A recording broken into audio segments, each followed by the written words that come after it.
Bismillahirrahmanirrahim. Assalamualaikum warahmatullahi wabarakatuh. Alhamdulillahirabbil alamin. Segala puji hanya milik Allah Subhanahu wa taala. Salawat dan salam senantiasa kita curahkan kepada Nabi Muhammad sallallahu alaihi wasallam.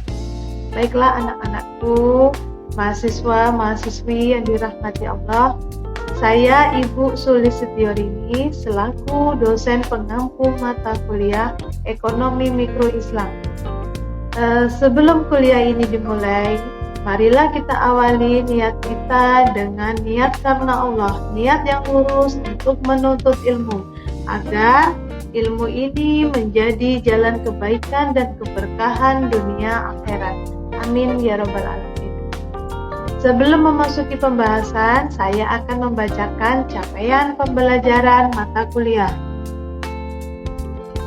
Adapun capaian pembelajaran mata kuliah kita yaitu mahasiswa mampu menganalisis dan menyelesaikan permasalahan ekonomi mikro secara Islam berbasis dalil syar'i dan modern.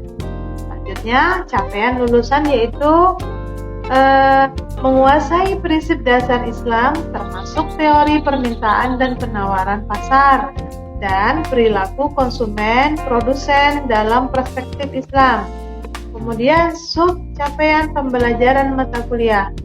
Mahasiswa mampu menjelaskan teori permintaan, penawaran, dan keseimbangan pasar dalam Islam. Demand yaitu jumlah barang atau jasa yang diinginkan konsumen dan mampu dibeli pada tingkat harga tertentu ya. Kalau dari perspektif Islamnya harus halal dan tidak boleh berlebih-lebihan ya. Permintaan dalam ekonomi mikro Islam yaitu keinginan konsumen untuk membeli barang atau jasa ya yang halal ya, disertai dengan kemampuan untuk membayar ya berdasarkan kebutuhan yang sesuai dengan syariat Islam ya. Bukan hanya sekedar mengikuti tren atau hawa nafsu ya. Kemudian juga tidak bertentangan dengan ajaran agama Islam. Adapun ciri-cirinya yaitu didasarkan pada kebutuhan ya, bukan syahwat atau nafsu ya.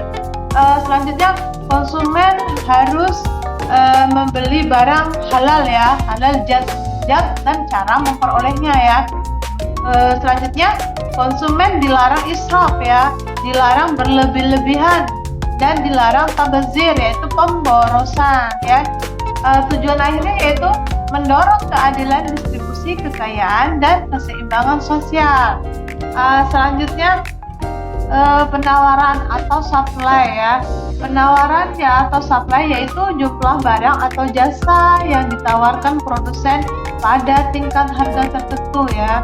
Kalau dari sisi Islamnya yaitu harus jujur, adil, dan sesuai dengan syariat Islam. Penawaran dalam ekonomi mikro Islam yaitu kesediaan produsen untuk menjual barang atau jasa yang halal dalam jumlah tertentu dan pada harga tertentu tanpa melakukan penipuan, eksploitasi, dan kecurangan serta memperhatikan etika bisnis. Adapun ciri-ciri penawaran dalam Islam yaitu barang dan jasa, barang atau jasa yang ditawarkan harus jelas ya. Kemudian tidak boleh ada gharar atau ketidakpastian, tidak boleh tadlis, penipuan, atau tidak boleh ihtikar ya atau penimbunan. Nah, penjual harus jujur dan transparan dalam kualitas harga ya. Tidak boleh manipulasi pasar atau monopoli yang merugikan. Jadi kesimpulannya yaitu dalam ekonomi mikro Islam, permintaan dan penawaran tetap mengikuti prinsip dasar ekonomi. Tetapi dilengkapi dengan nilai-nilai etika dan hukum Islam. Nah, tujuannya apa? Tujuannya untuk menciptakan keadilan, keseimbangan, dan kesejahteraan baik individu maupun masyarakat secara keseluruhan. Nah, ada pun faktor-faktor yang mempengaruhi permintaan, yaitu faktor umum dan dikoreksi dalam sisi Islamnya ya. Nah, di sini saya telah melampirkan gambar ya. Nah, gambar ini menjelaskan harga barang tidak boleh ada rekayasa pasar. Kemudian yang di bawah yaitu pendapatan konsumen harus berasal dari sumber yang halal. Nah, gambar yang di atas ini menunjukkan seorang pria sedang berdiri di depan lapak penjual buah-buahan ya, dengan papan bertuliskan harga barang dan simbol larangan ya pada grafik panah naik. Nah, ini melambangkan prinsip dalam ekonomi Islam bahwa harga barang tidak boleh dimanipulasi ya melalui rekayasa pasar seperti penimbunan, ihtikar, atau menaikkan harga ya. Selanjutnya yaitu kartel atau monopoli yang merusak mekanisme pasar bebas ya dan adil. Selanjutnya informasi palsu yang menyebabkan konsumen salah mengambil keputusan. Nah, informasi palsu ini sering kali terjadi ya. Jadi kita sebagai konsumen harus lebih bijak ya dalam memilih produk, harus lebih selektif. Biasanya sering terjadi nih ketika kita belanja di e-commerce nih ya. Di e-commerce nih biasanya di situ ada deskripsi barangnya ya, barangnya berkualitas baik. Tulisnya seperti itu. Namun ketika kita order nih ya, setelah itu tiba dan kita unboxing, ternyata barang tidak sesuai dengan deskripsi. Nah, ini sangat dilarang ya. Nah, prinsip syariah dalam Islam harga selalu seharusnya ya harga itu terbentuk secara adil ya melalui mekanisme pasar yang jujur dan transparan, bukan karena manipulasi atau eksploitasi. Nah, gambar yang di bawah yaitu seorang pria ya memegang kantong uang besar bertuliskan halal ya. Di samping simbol uang tunai dan koin ya, di sampingnya itu ada simbol uang tunai dan koin ya.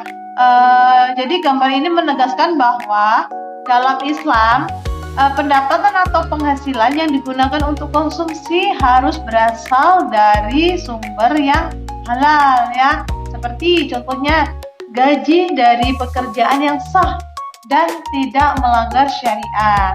Nah, selanjutnya apa? Keuntungan bisnis yang halal.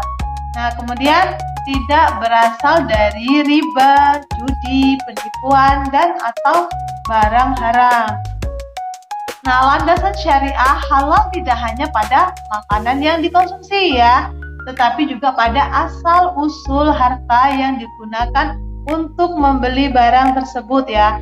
Islam sangat memperhatikan etika keuangan pribadi sebagai bagian dari tanggung jawab moral seorang muslim. Jadi kesimpulan dari gambar ini yaitu keadilan pasar ya. Harga harus terbentuk tanpa manipulasi ya. Selanjutnya kebersihan sumber daya.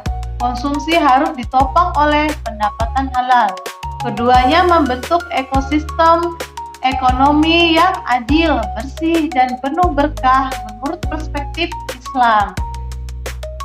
Nah, ini adalah selera dan tren ya. Selera dan tren juga merupakan faktor-faktor yang mempengaruhi permintaan dan penawaran. Nah, di sini saya tampilkan sebuah gambar ya. Ada dua gambar ini. Wanita yang sedang selesai belanja ya, shopping, kemudian juga itu sedang menikmati makanan ya. Nah, dia sedang memegang ponsel ya, mungkin sedang membandingkan dirinya dengan orang lain ya, atau mungkin sedang membuat konten ya di media sosial ya. Jadi dalam ekonomi Islam, selera dan tren juga harus dikendalikan ya oleh nilai halal dan kebutuhan, bukan sekedar hawa nafsu ya. Kemudian gambar ini jika dinilai dari maqasid syariah, dia tidak sesuai dengan maqasid syariah, yaitu ekonomi Islam mendorong pengeluaran yang bermanfaat ya, tidak mubazir dan berorientasi pada maslahat ya. Jika pembelanjaan tidak membawa kebaikan dunia akhirat, maka itu bertentangan dengan maqasid syariah ya, atau tujuan-tujuan syariah. Kemudian nilai-nilai ekonomi Islam ya, gambar ini tidak relevan dengan nilai-nilai ekonomi Islam, yaitu apa? Qanaah ya, merasa cukup dan tidak berlebihan. Tadbir al-mal ya, pengelolaan harta yang bijak. Kemudian israf dan tabazir ya, dilarang ya, berlebih-lebihan dan pemborosan. Etika dalam konsumsi yaitu membeli barang sesuai kebutuhan ya, bukan sekedar keinginan. Nah, pesan moralnya yaitu jangan biarkan hawa nafsu konsumtif dan tren dunia maya ya mendorong kita untuk berbelanja secara berlebihan ya. Islam mengajarkan hidup hemat, teratur, dan penuh tanggung jawab terhadap harta. Nah, ini selanjutnya faktor-faktor yang mempengaruhi permintaan dan penawaran yaitu barang substitusi atau komplementer ya, sesuai dengan syariah. Kemudian ekspektasi dilarang, haram, atau ketidakpastiannya. Contohnya apa nih? Biasanya beras naik nih, harga beras naik nih, jadi barang penggantinya itu bisa jagung ya, jadi konsumen bisa beralih ke jagung. Kemudian minyak goreng sawit, beralih ke minyak goreng kelapa ya. Dalam ekonomi Islam, barang substitusi juga harus mempertimbangkan kehalalan, kemanfaatan, dan etika ya. Suatu barang hanya bisa menjadi substitusi jika kedua barang tersebut halal dan thayyib ya. Contohnya, jika daging sapi sedang mahal nih ya, maka ayam bisa dijadikan barang substitusinya ya, selama keduanya disembelih sesuai dengan syariat. Nah, namun tidak bisa menggantikan daging sapi halal dengan daging babi karena babi adalah haram. Selanjutnya barang komplementer ya, pelengkap. Nah, secara umum barang komplementer yaitu barang yang digunakan bersamaan dengan barang lain.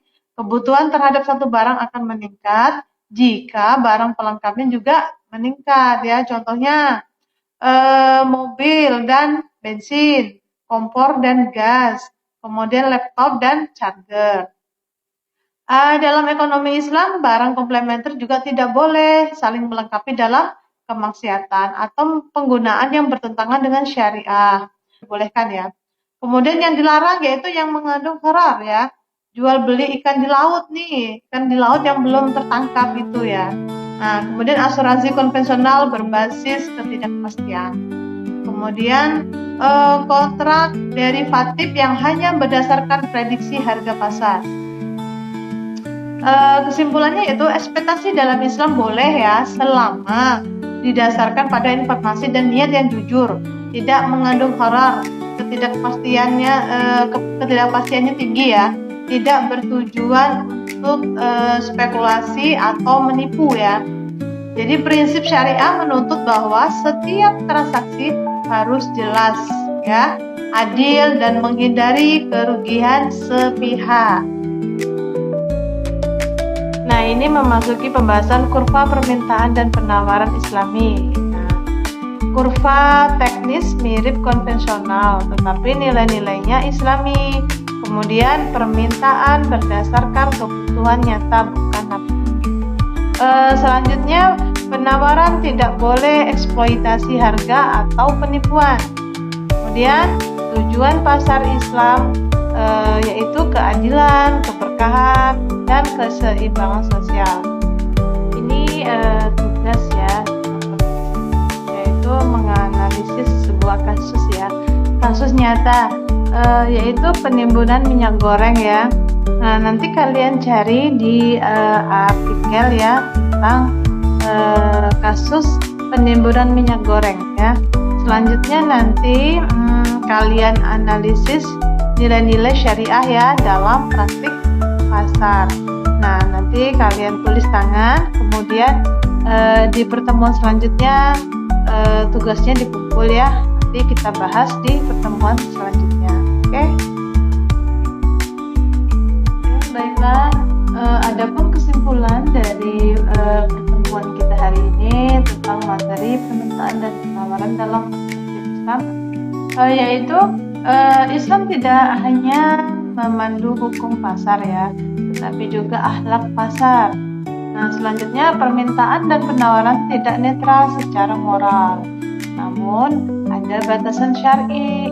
Nah, tujuannya yaitu tujuan akhir menciptakan pasar yang adil, berkah, dan keselamatan.